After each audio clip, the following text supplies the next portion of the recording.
বহাগ মাথো এটি ঋতু নহয় নহয় বহাগ এটি মাহ অসমীয়া জাতিৰ এই আয়ুস ৰেখা গণজীৱনৰ ইতিহাস বিজনী ৰঙালী বিহু উদযাপন সমন্বয় সমিতিৰ তৰফৰ পৰা বিজনীবাসী ৰাইজৰ লগতে সমগ্ৰ শ্ৰদ্ধাৰ অসমবাসী ৰাইজলৈ আমি গভীৰ শ্ৰদ্ধা আৰু আন্তৰিক শুভেচ্ছা জ্ঞাপন কৰিছোঁ।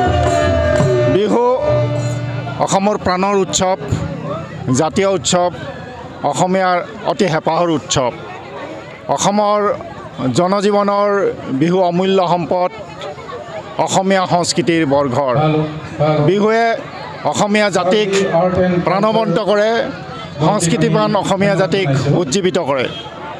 বিজনী ৰঙালী বিহু উদযাপন সমন্বয় সমিতিৰ তৰফৰ পৰা বিগত বছৰসমূহৰ দৰে এইবেলিও আমাৰ চহকী ঐতিহ্য আৰু পৰম্পৰা অক্ষুণ্ণ ৰাখি আজি ৩১ চ'ত ১, ৯ আৰু ১০ বহাগ যথাক্ৰমে ১৪, ১৫, ২৩ আৰু ২৪ এপ্ৰিলত ৪দিনীয়া বৰ্ণিল কাৰ্যসূচীৰে আমাৰ অতি হেঁপাহৰ চেনেহৰ ৰঙালী বিহুটি উদযাপন কৰিবলৈ ব্যাপক প্ৰস্তুতি লৈছিলোঁ।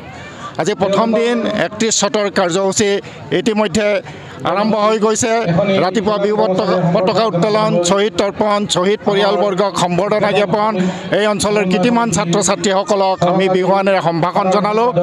আমাৰ এই অঞ্চলৰ বয়োজ্যেষ্ঠ কেইগৰাকীমান বিশেষ সন্মানীয় ব্যক্তিক আমি সম্ভাষণ জনালোঁ আৰু ইয়াৰ পিছতে আমি বিজনী ৰঙালী বিহু উদযাপন সমন্বয় সমিতিৰ উদ্যোগত এইবেলি দীৰ্ঘদিনীয়া বিৰতিৰ পিছত বহুদিনৰ পিছত আমাৰ থলুৱা কৃষ্টি সংস্কৃতিৰে সমৃদ্ধ এক বৰ্ণাঢ্য সাংস্কৃতিক শোভাযাত্ৰা উলিওৱা হয় আৰু অতি আকৰ্ষণীয় এই বৰ্ণাঢ্য সাংস্কৃতিক শোভাযাত্ৰাত বৃহত্তৰ বিজনী অঞ্চলৰ বিভিন্ন থলুৱা কৃষ্টি সংস্কৃতিয়ে অংশগ্ৰহণ কৰে আৰু বিহুপ্ৰেমী আমাৰ অসমীয়া ৰাইজে আহি অংশগ্ৰহণ কৰি এই শোভাযাত্ৰা সফল কৰি তোলে।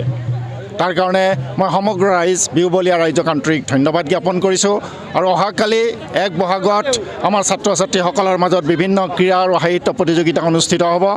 ৯ বহাগত ২৩ এপ্ৰিল আবেলি ৫ বজাত এক বিশেষ আকৰ্ষণীয় মুকলি বিহু প্ৰতিযোগিতা অনুষ্ঠিত হ'ব। অসমৰ বিভিন্ন স্থানৰ প্ৰখ্যাত বিহু দলবিলাকে এই মুকলি বিহু প্ৰতিযোগিতাত অংশগ্ৰহণ কৰিব। ১০ বহাগ ২৪ এপ্ৰিলৰ দিনা সন্ধিয়া ৭ বজাৰ লগে লগে আমি এক বৰ্ণিল সাংস্কৃতিক সমাৰোহৰ আয়োজন কৰিছোঁ।